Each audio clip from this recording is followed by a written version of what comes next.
கந்தா கண்மலரில் தன்னருளை காட்டி வரும் கந்தா பொன்னழகு மின்னி வரும் அன்னமயில் கந்தா கண்மலரில் தன்னருளை காட்டி வரும் கந்தா நம்பி அவர் வந்தால் நெஞ்சுருகி நின்றார் கந்தா முருகா நம்பி அவர் வந்தால் நெஞ்சுருகி நின்றார் கந்தா முருகா வருவாய் அருள் தருவாய்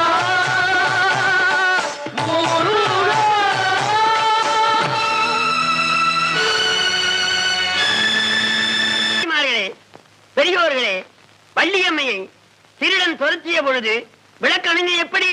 மின்சார கோளாரா? இல்லை, பின் எப்படி? கூறும் அடியார்கள் வினை தீர்ப்பதற்கென்றே 6 முகங்களில் ஒரு முகத்தை கொண்டு யார் எந்த நேரத்திலே கூப்பிடுவார்களோ அந்த அபய குரல் எங்கிருந்து வருமோ அவளை